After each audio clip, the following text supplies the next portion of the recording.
Ассаляму алейкум қыздар, бүгін эклер дайындаймыз.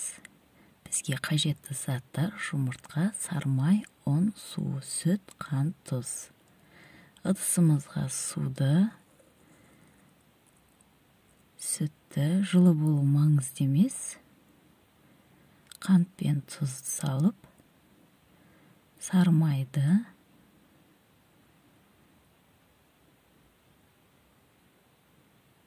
барлығын салып, баяу отта сармай ерігенше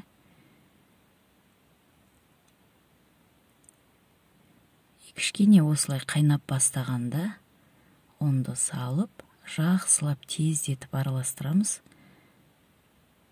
Өйткені қамырымыз түйіршіктеліп қалуы мүмкін. Жылдамдатып араластырып аламыз.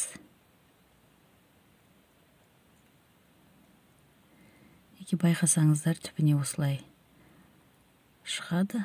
Одан кейін уже оттан аламыз. Оттан алып, мен басқа ыдысқа салып алдым. Кішкене салқындатып аламыз.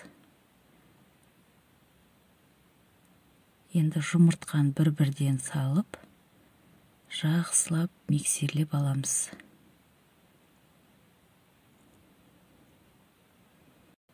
Қайнатпалы қамыр дайын болғанда кішкене салқындатып аламыз.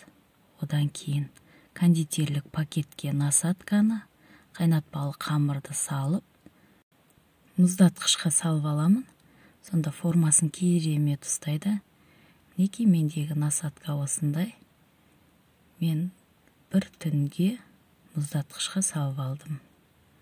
Не байқасаңыздар, формасын жақсы ұстап тұр. Осылай қайшымен қиямыз. Сонда кішкене ыңғайлы.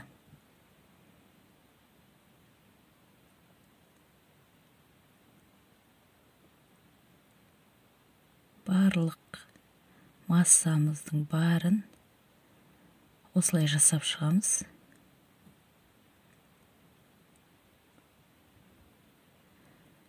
Алдын ала қызып тұрған пеште мен 180 градусқа 20-25 минутта пісіріп аламын.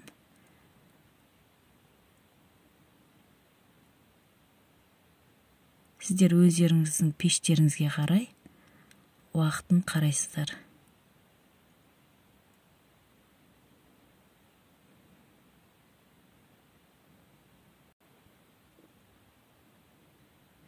Мінеки эклер өте керемет болып пісті.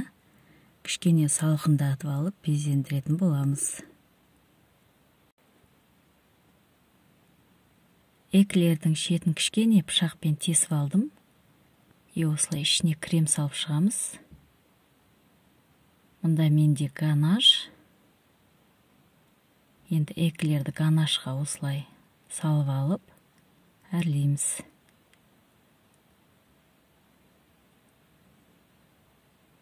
Менде мұнда арнайы кондитерлік конфет.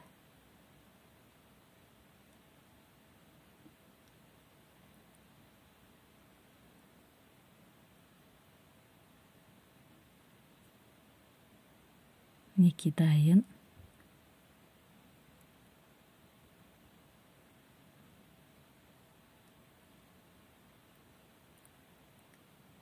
Мен барлық эклерді әрқайсысын әрқалай етіп безендірдім.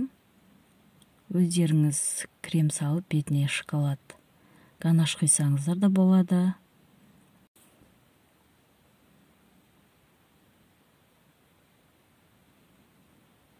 Кремнің рецептісі менің каналымда бар, ашып қарап көріңіздер. Өте оңай крем, қол жетімді. И формасын жақсы ұстайды, байқасаңыздар видеода.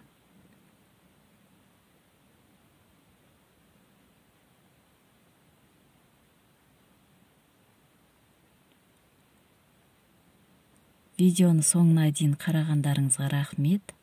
Менің каналыма тіркеліп, лайк басуды ұмытпаңыздар. Сіздер де үйде жасап көріңіздер. Ұнайды деген ойдамын. Ас болсын.